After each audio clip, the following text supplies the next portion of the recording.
Taking time to think. Based on a blog post from Silicon Valley engineering manager Michael Lopp, known online as Rands, I'm going to talk about why we can't think when we're busy, the importance of allowing ourselves time to think, and what Lopp proposes for a structure where thinking can take place.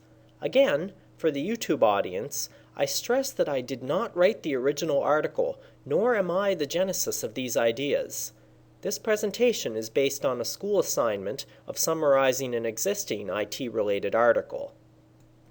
Rands begins by outlining a conversation with his friend Phil from an IT startup.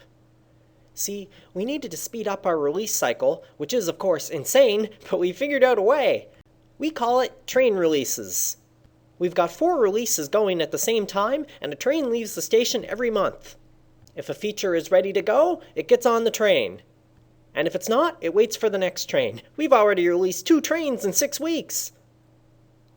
Rands replied, "Phil, you're screwed twice. First, you're screwed because you're going to need at least twice the staff to qualify these ever-increasing releases, and you're a startup. Second, and most important, you've got no downtime. You've got no time to design because everyone is going to be panicked about which train they're supposed to be on. Phil, in order to create, you've got to think." Why can't you think when you're busy? Well, I can't think because I'm busy. When you're busy, you're not thinking, you're reacting. Perhaps you walk into your manager's office and say, "It's 2 days from shipping, and we've just found a bad bug, a showstopper. What do we do?" The response might look like thinking, but you'll get your manager's usual canned response based on their experience of dealing with a showstopper 2 days before shipping in every product they've ever built. If the sky is falling, you'll hear the story of how the sky was propped up last time. You might argue that we can be exquisitely creative when our hair is on fire, but are we going to take the time to seriously consider all hair-dowsing techniques? Or will we just stick our heads in the nearest bucket of water? Panic presents the path of least resistance. We don't like to think when we're reacting because thinking is messy. We don't have time to slow down and soak in a problem. Thinking is also hard to fit into the daily course of business because it's full of mind-bending paradoxes and uncomfortable realities.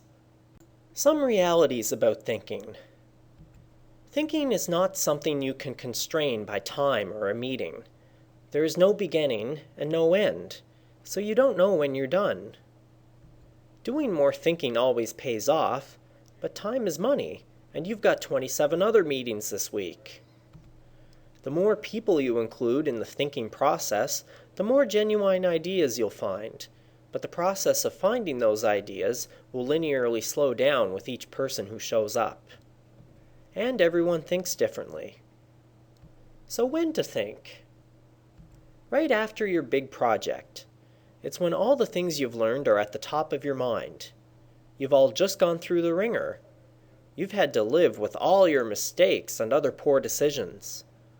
But while you're exhausted, you may yet have hope knowing you can fix things for next time. Where to think? An off-site? Everyone loves a field trip, but the day is an illusion. Tomorrow you're going back to headquarters. You need to create an environment of thinking where you actually do most of your work. Meetings. 2 meetings a week, 1 hour each. A brainstorming meeting, a prototyping meeting. Give time between the brainstorming meeting and the prototyping, but not too much. Enough to stew and mull, but not enough to forget. Meeting once a week is futile because people forget everything over the weekend, and the meetings are spent saying the same things over and over.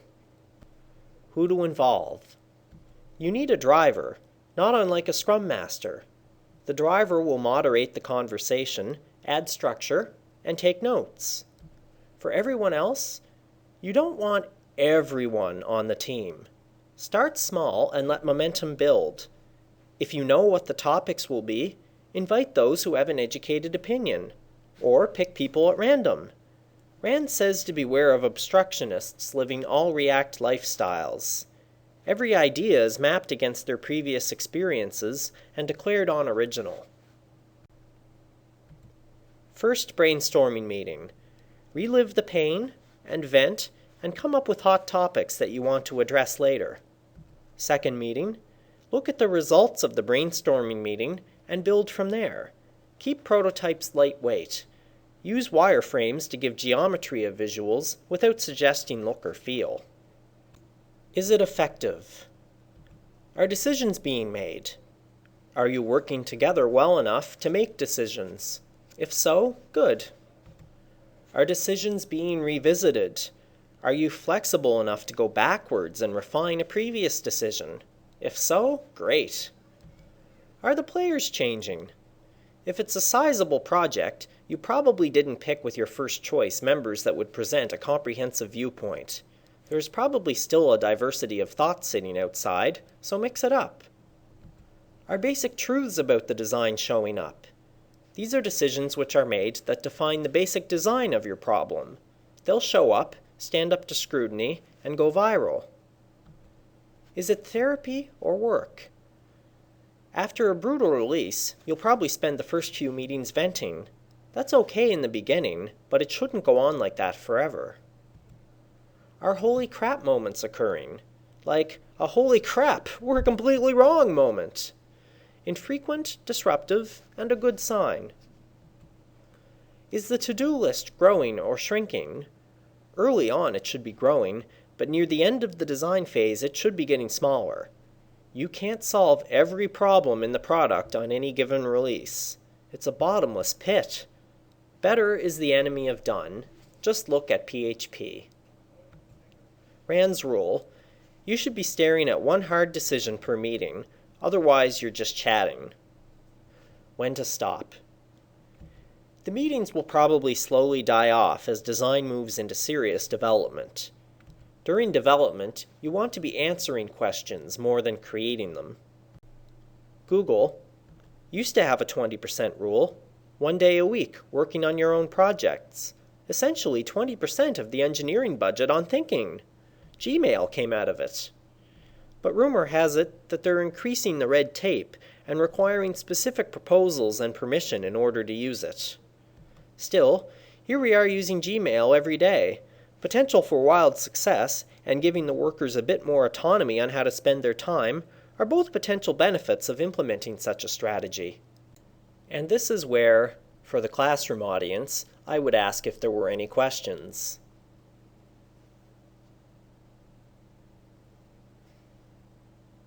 Thanks for watching.